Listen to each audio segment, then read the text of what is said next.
Considering the worldwide phenomenon that Hamilton has become since its 2015 Broadway debut, it didn't seem all that crazy to me when Deadline announced that Disney had paid $75 million for theatrical rights to the filmed version of the stage musical and that it would be a major release in theaters next year. However, with the coronavirus pandemic wreaking havoc everywhere, creator Lin-Manuel Miranda and Disney's decision to instead release it for the 4th of July weekend on the new streamer Disney Plus not only is likely to set off a stampede to subscribe to the service, it also is truly a gift.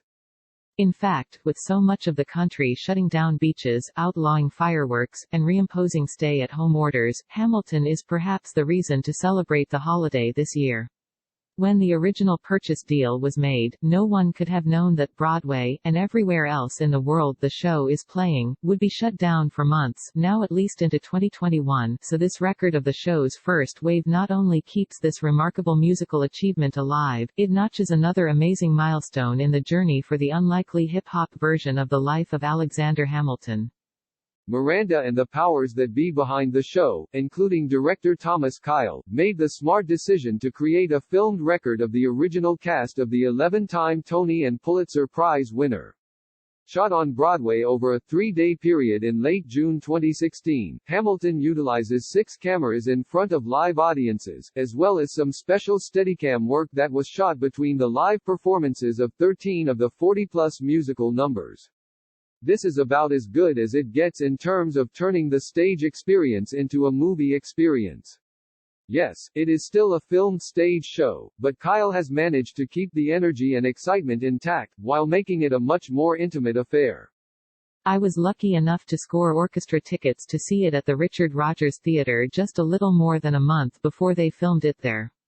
While the state of hysteria and anticipation in the audience is not attempted to be recreated here, how could it be? The show itself is once again a revelation. As they say, this landmark theatrical marvel of non-traditional casting is a story of America then, told by America now, with an ensemble of black, brown, Asian and white performers presenting history as viewed from an Obama era that now seems blessedly optimistic, heartening, and hopeful in light of the polarized and divisive environment the country has become. If anything could possibly bring us together, it is this stirring entertainment. A hip-hop musical about Alexander Hamilton? Imagine that. Hamilton's Christopher Jackson signs with CAA, talks Disney Plus debut, Broadway's need for racial equality, Q and Amp, A. Right from the beginning, after introductions preceding it from Miranda and Kyle explaining their desire to make this show available on a mass level, you really do realize what an extraordinary work it is. I can't recall anything, even from the likes of Sondheim or Rodgers and Hammerstein, that has such a continuous string of iconic musical numbers right from the word go, Alexander Hamilton, My Shot, The Story of Tonight, The Schuyler Sisters, You'll Be Back, Helpless, and the sublime, Satisfied, sung to perfection by Tony winner Renee Elise Goldsberry. And that's just the first part of the first act. The Room Where It Happens, One Last Time, and perhaps the show's most poignant and beautifully sad song, It's Quiet Uptown, are among many still to come. The latter melancholic number that reunites Hamilton and his wife Eliza over an immense personal tragedy is heartbreaking, and so much more personal it seems after seeing it performed up close.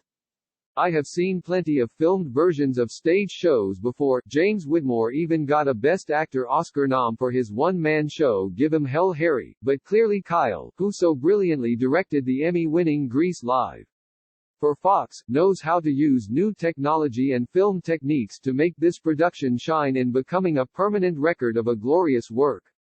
Miranda as Hamilton, Lester Odom Jr., another Tony winner here, as his arch-rival Aaron Burr, a towering Christopher Jackson as George Washington, Philippa Sue Stunning as Eliza Hamilton, and the dazzling abilities of Daveed Diggs, yet another Tony winner as Marquis de Lafayette, Thomas Jefferson, managed to deliver one showstopper after another. And then there's Jonathan Groff's hilarious and wickedly pointed King George with every comic expression so clear it is like standing there on stage right next to him. Lines I missed are suddenly brand new in this setting. Someday I would love to see a film adaptation of this, and no doubt it will come. Miranda's In the Heights is already in the can for its COVID-delayed release next summer, and his Tick, Tick, Boom has been shot for Netflix as a movie. However, there is something about a work of art finding its true place in time, and that ironically is this epic story of a man, an orphaned immigrant, who was not going to throw away his shot, who was there at the birth of the United States of America, that needs to be discovered and rediscovered right now by a country in turmoil, in protest, and in action at a crucial moment when we also are not going to throw away our shot. It is indeed a gift. Hamilton starts streaming on Disney Plus on Friday. Check out my video review at the link above with scenes from the film. Do you plan to see Hamilton? Let us know what you think.